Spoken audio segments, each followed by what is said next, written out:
everyone, and welcome you all to this interesting panel discussion that we have now. I think we've had a very interesting day throughout, and we're talking about mental well-being and how to balance work and life. We're not going to talk about decluttering life, small changes leaders make to stay fit in the busy world. We live in an age of overcommitment where we have too many choices, too many meetings, too many emails.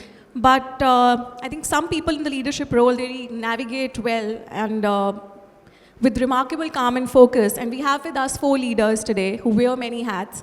And we'll ask them about the small intentional changes that they make in staying fit and clear-headed. So thank you for being here. Let's start with the big picture. All of you lead fast-paced professional lives, and what are some everyday decisions and routines that you've simplified to stay focused and grounded, both at work and personally? So we can start with you, Puneeth. Okay, let me put it. I think the moment your planning is right, be it your personal life or professional life, I think your anxiety automatically reduces, right? So, for example, on Sunday evenings, I know how my week looks like. In the night, I know how my next day is going to look like. And because of which I can actually prioritize my 4 things that I need to do. So even if you're not doing the long tail of things in the end, you're still fine with it. So you're not stressed out because you know the top 3 that you need to solve for. So I think planning helps a lot of stress and anxiety, and also declutters, and it makes it much more seamless from a day in, day out perspective. Absolutely, that's a great start. Girish. So I think we don't have an option, right? As leaders, we have to have a healthy body to have a healthy mind. There are a lot of key decisions that we need to make. There's a lot of stress, and to grow in life, it's as important as learning a new skill. It's as important as work itself, to have a healthy body. And it's a requirement of every CXO today. If you're not healthy, you're not going to grow in life. So it's very clearly linked to your career, right? And actually, there are lots of things that one can do. It's very easy to kind of succumb to temptation. I was just telling Aditi, a small thing that I've started doing now is that, of course, our major problems happen when we travel. Right? And when you're traveling, you're eating a lot of rubbish, you don't have time much to actually go to the gym, etc.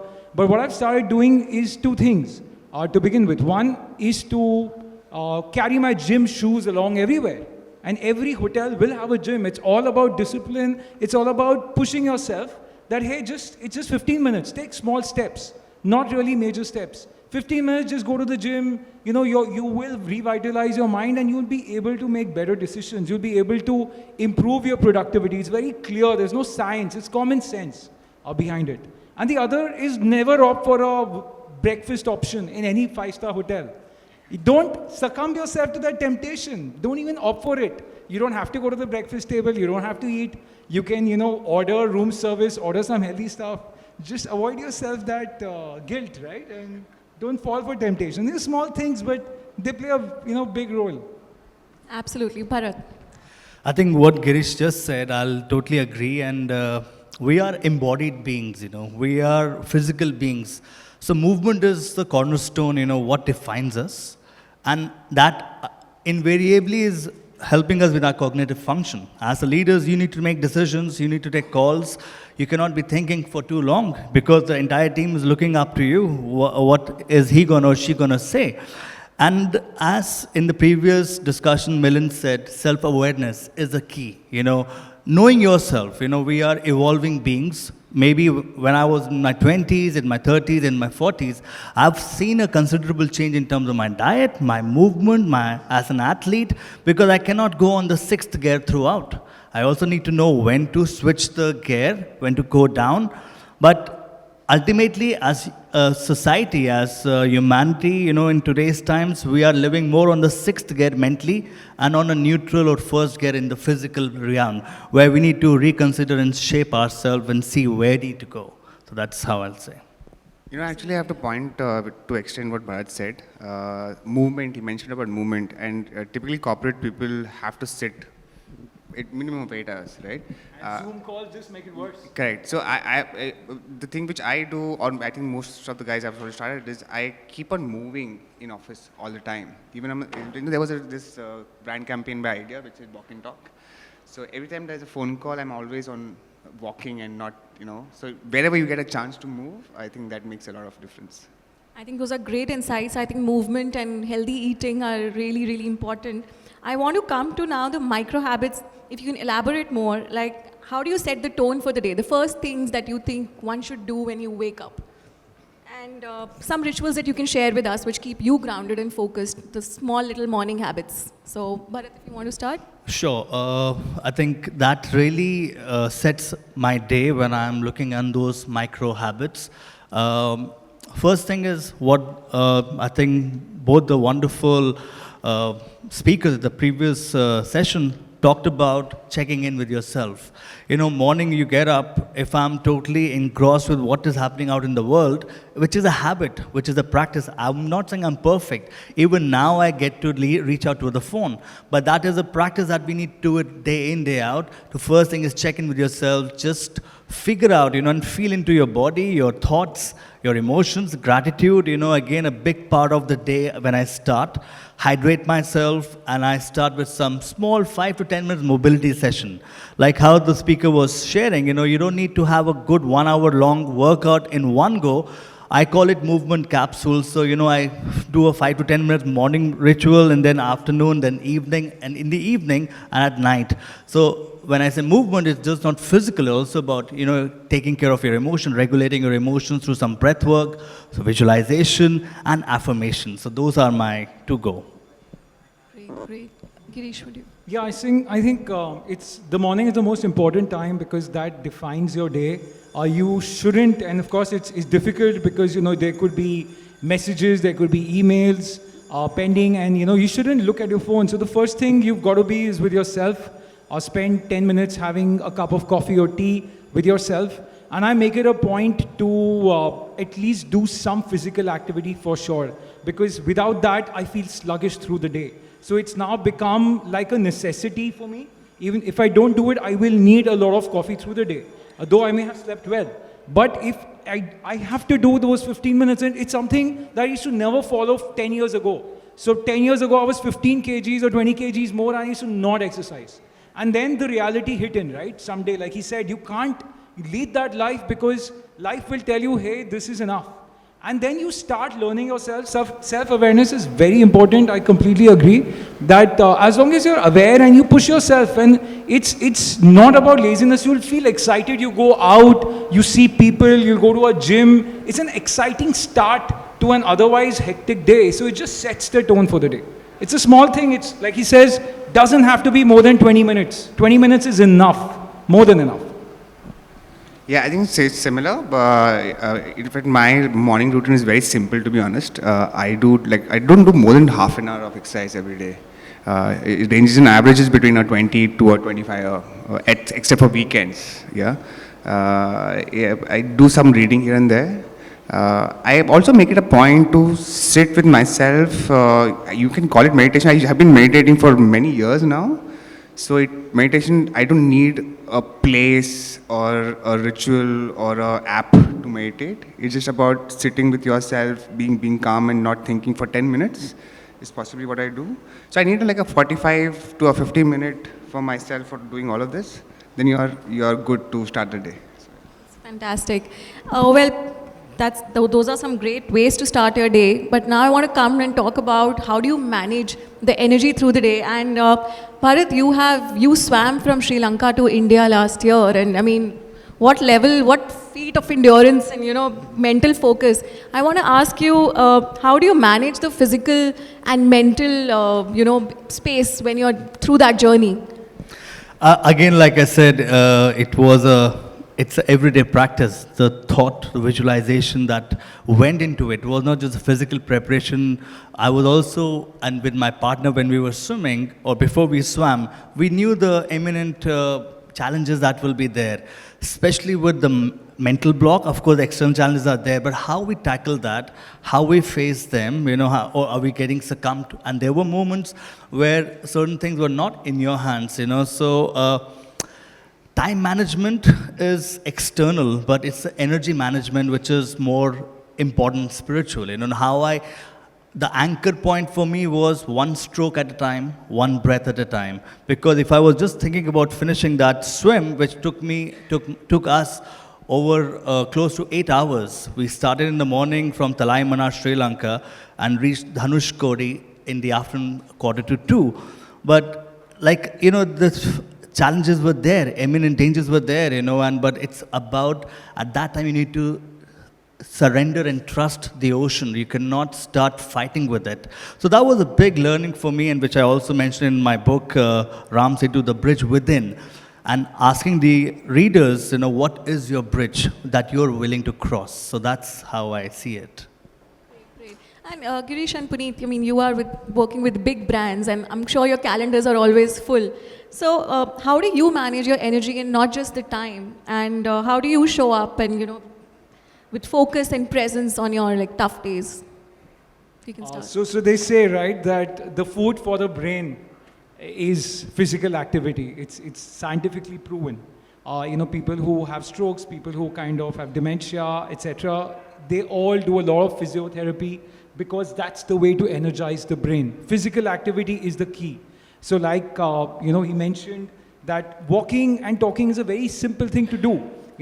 There are certain calls, you're leaving work, and then there are 2-3 calls that you got to return. Reach your home, return those calls if they can be made then, but while a walk, during a walk, right? You can complete doing that and doing this, and you will feel energized, because that's the only way to keep yourself energized. The work is getting more and more hectic. As you grow up the ladder, it gets all the more stressful.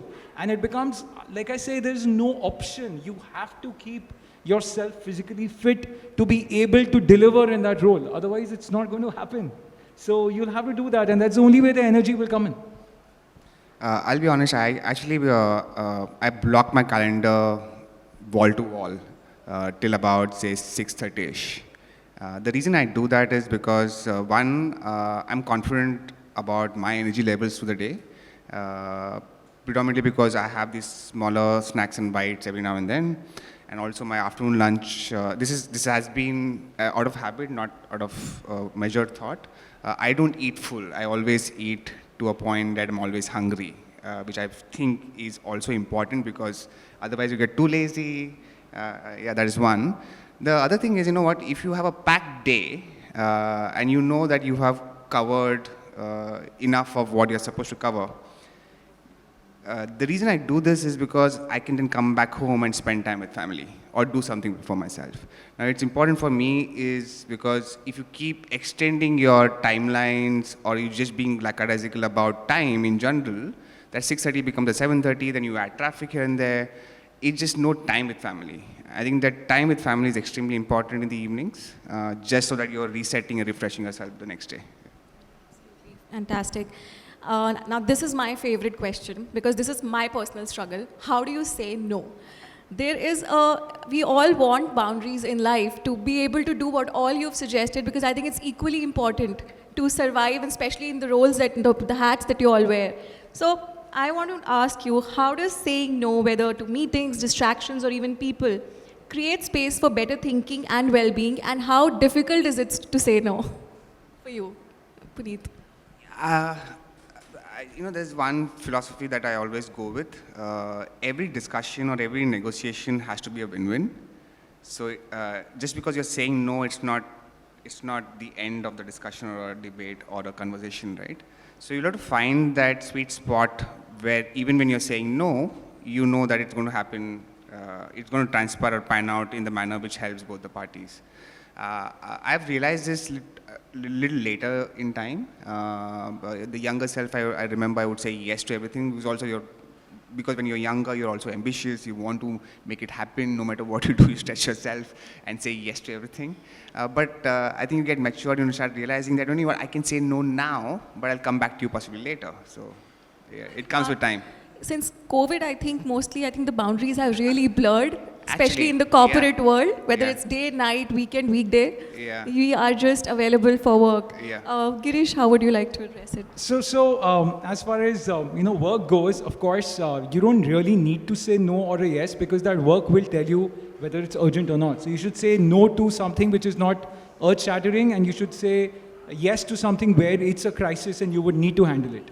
But of course, it will come at a cost. You might argue, and like I said, you can still manage the thing. So, for example, you have a 9 a.m. Zoom call. Okay, one option is to skip your exercise in the morning because you don't want to compromise on your sleep either, and you can't really sleep that early for various reasons. So one option is skip that. Or the other option is take that call in the car, and that's how the pandemic has helped us. Before that, there were no Zoom calls, so we had to physically reach. Now you can take that call in the car, right? Could be one way, but the places where we feel it becomes difficult to say no is when you're traveling, when you're meeting channel partners, you're meeting customers, you're meeting dealers. You go and meet with them, you're through the day when you're traveling, they'll obviously offer you something or the other, right? Kuch mithai hogi, some farstan honge, all the unhealthy things will come in front of you. Now the fact is that you cannot refuse because they tend to feel offended. Ki aap itne dur se aaye hain hamare yahan, you're not eating anything. Like we went to Calcutta and they'll have the best of sandesh and all those goodies. So those days decide you're not going to either skip breakfast or skip lunch. At least compensate somewhere. So I don't keep a schedule for lunch, which I learned from some of my seniors. Don't keep a schedule for lunch when you're doing a full day of channel partner meetings because you're anyways going to eat something or the other, right? So at least those ways you compensate, you don't say no, at the same time you still keep healthy. Food is just Indians' way of showing love. Yeah, Can't really help absolutely. it. Absolutely. Yeah, Bharat, you are the wellness coach. Please tell us I agree. how I to say agree. no. I agree. There were a lot of times, when, the biggest no that we need to tell is in our own thoughts. Externally it can be managed. I mean, like you can strategize, avoid eating one meal, slow down. But it's the inner battle that we undergo day in, day out, like, mera aaj man nahi kar raha, main aaj ye nahi karna chahta, thoda kar leta hu. But I think that is the real test of your own, you're accountable to yourself, your integrity. And sports, if anything it has taught me, sports and fitness, is to show up every day. Don't, agar mera man nahi hai, to at least I'll just go and show up into the field, to the gym, just go out for your friends, for your buddies, for your team. Trust me, 50% job is done when you show up, and automatically you will start moving. Maybe you may not go on 6th gear in your workout, maybe you're going to go 3rd gear, but at least you're doing something. You're being consistent. You're showing up for those 30 minutes. And I think that is a big victory for yourself. So small wins every day can really help you understand, and can tackle these no, and learn to say no to certain tendencies or patterns or behavioral personalities, and then it's easy for us to say no. I had a challenge as in my earlier days to say no for something, and that's something that you need to then work within, and that's what personal work has to be done before I can learn to start to say no. So your relationship to yourself will determine how's your relationship with outside world. Absolutely. My next question is an extension of what we're already discussing, the boundaries. But we all have, there are spaces that we work in and we live in which matter, and we are constantly engaging. I want to talk about the environments that we are in. So how can you as leaders design work and personal environments to support long-term clarity and performance? If you can throw some light on that. I'm a person of minimalism, so in fact my house, my cabin is, you won't see nothing at all, except for few artifacts here and there. I like it to keep it, my desk is almost at all times empty. It almost feels as if this cabin is not being used by anyone else, but that's, it just helps me to keep a decluttered mind, say so. Yeah. Great, fantastic. Girish. So, like I said, it's all in the mind, right? The environment that you select, it's a structural thing. Of course, there are certain things that you can have, you can create, which will ensure, for example, when you're taking Zoom calls, you're on video calls, right?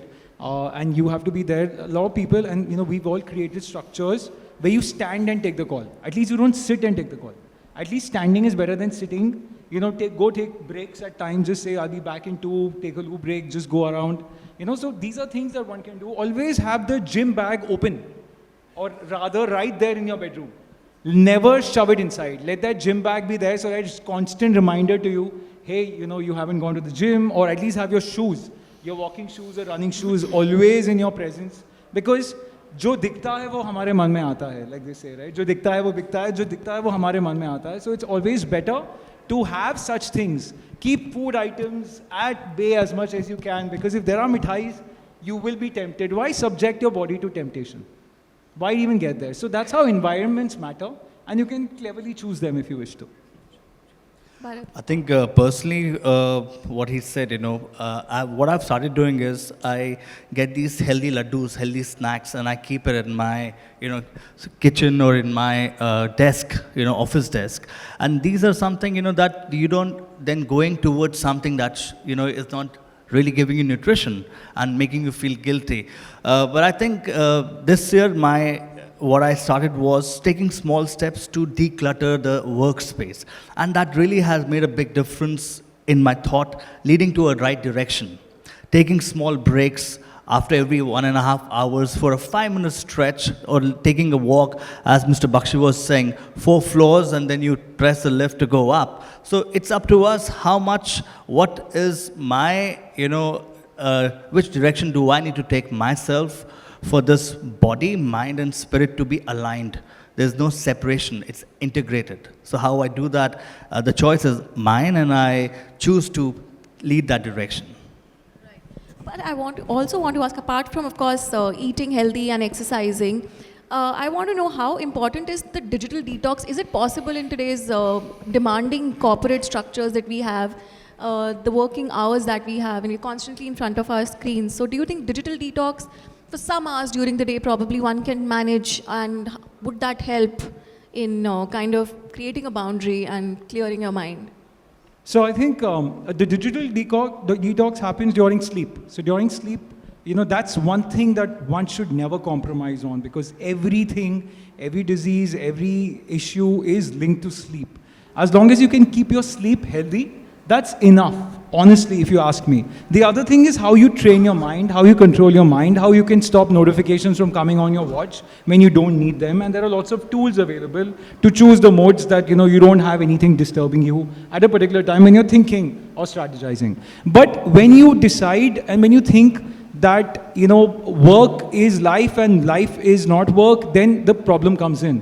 But if life is work and work is life, then there's nothing like detox. Everything is together. So it's personal, official, it's all together. And it's all about, like he's been saying, it's all about discipline of your mind, more than anything else. It's important, but I think sleep by far is the most powerful detox that we should always never compromise on, come what may. Absolutely. I would just like to ask you, from your personal experience, if you can share one big or small change, decluttering change that you brought in your life, which helped you clear your mind and stay focused.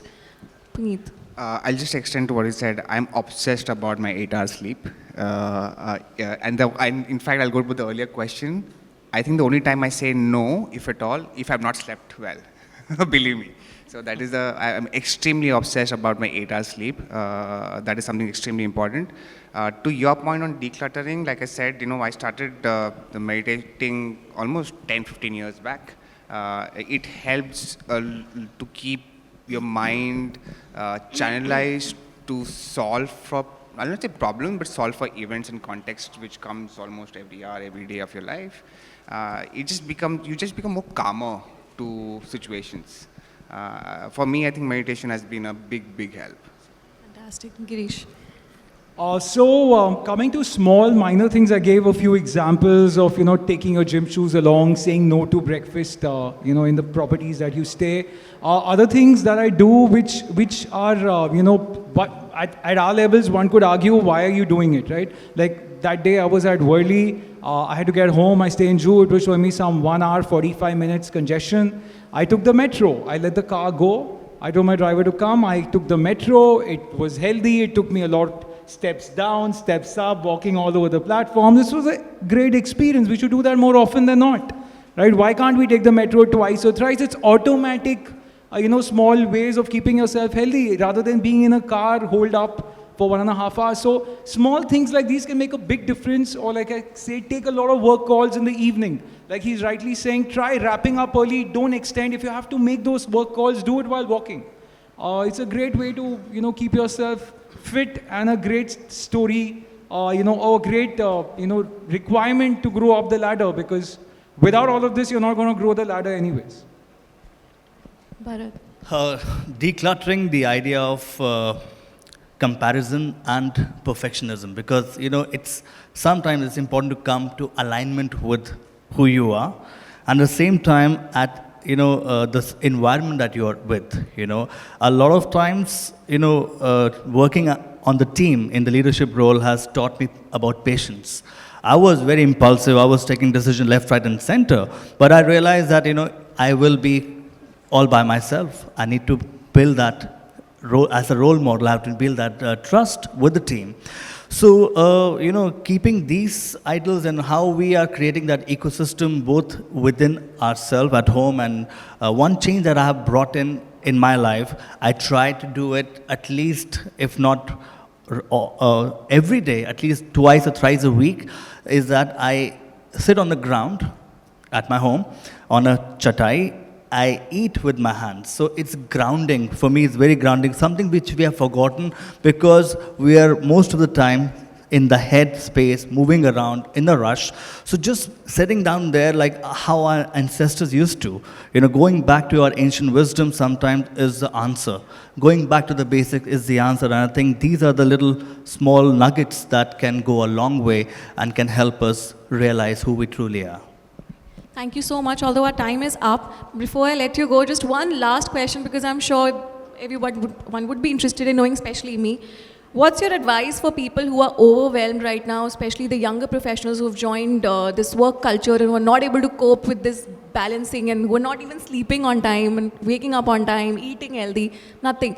What is the piece of advice, one simple advice for them to start with? Actually, it's very simple. You only get overwhelmed when you don't plan and don't take action. So the moment you have something which you have to solve for, first thing is you plan. The first thing, actually, take a deep breath, plan, and the moment you take action, automatically the stress levels come down. Absolutely, action. So my advice would be simple. The life's going to catch up. So if you're leading a very unhealthy life in your 20s, it's going to catch up in the 30s. 30s, you'll get a knock that, hey, you're leading an unhealthy life, and why go through that pain? So start early, start young, start balancing your life well, start focusing on physical activity, because that's the only food for the brain that will help you grow in your career, help you achieve your ambitions that you've set out to be, and that's as important as upskilling yourself. So start early and you'll be ahead of the curve.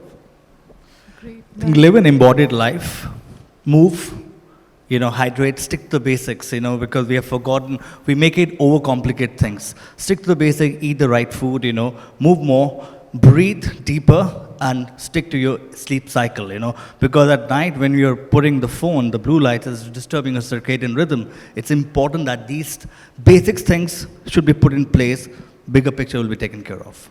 Thank you so much to the panelists, and thank you everyone for joining us. That was very, very insightful. And we're taking away that it's not just the desks and schedules that need to be cleared, but we need to focus on what we are feeding our mind and body. So fantastic. Thank you so much for the wonderful session. Thank you. Thank you so much to all of you.